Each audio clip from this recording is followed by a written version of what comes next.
Line சாக்லேட்ஸ்ல பாதாம், dates, chocolate மூணும் இருக்கு. ருசிக்கு சாக்லேட், அயன் சத்துக்கு டேட்ஸ், புரோட்டீனுக்கு பாதாம். தாத்தா ரொம்ப டெலிஷியஸா இருக்கு. Lion choco dates.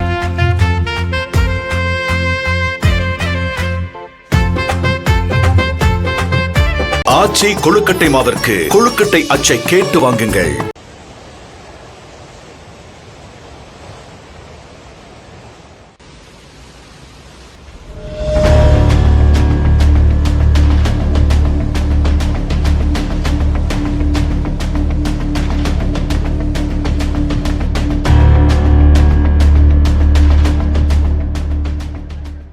அண்டை நாடான நேபாளத்தின் ரசுவா மாவட்டத்தில் ஏற்பட்ட திடீர் வெள்ளப்பெருக்கில் ஏராளமான கட்டடங்கள், பாலங்கள், சாலைகள் அடித்து செல்லப்பட்டன.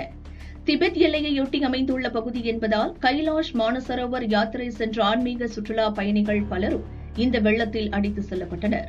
கண்ணிமைக்கும் நேரத்திற்குள் கட்டடங்கள் மண்ணோடு மண்ணாக்கின. வெள்ளத்தில் அடித்து செல்லப்பட்ட 98 பேரின் உடல்கள் இதுவரை மீட்கப்பட்டுள்ளன. இந்தியர்கள் 133 பேர் மாயமாகி இருப்பதாக தகவல் வெளியாகியுள்ளது.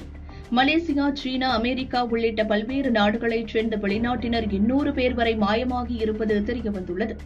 ஹெலிகாப்டர் உதவியுடன் மீட்புப் பணிகள் நடந்து வரும் நிலையில் துயரமான நேரத்தில் நேபாளத்திற்கு உதவ இந்தியா தயாராக இருப்பதாக பிரதமர் மோடி அறிவித்துள்ளார். அங்கு சிக்கி தவிக்கும் தமிழர்களை மீட்க உரிய நடவடிக்கை எடுக்கப்படும் என முதல்வர் விஜய் அறிவித்துள்ளார். தமிழக அரசு சார்பில் உதவி எண்கள் வெளியிடப்பட்டுள்ளன.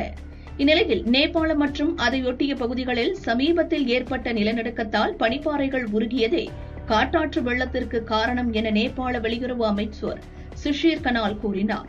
எனினும் பெருவெள்ளம் ஏற்பட்டதற்கான காரணம் குறித்து விரிவான ஆய்வு நடத்தப்படும். வரும் காலங்களில் இதுபோன்ற பேரிடர்களை தவிர்ப்பதற்கான நடவடிக்கைகள் குறித்து ஆலோசிக்கப்படும் எனவும் அவர் கூறினார்.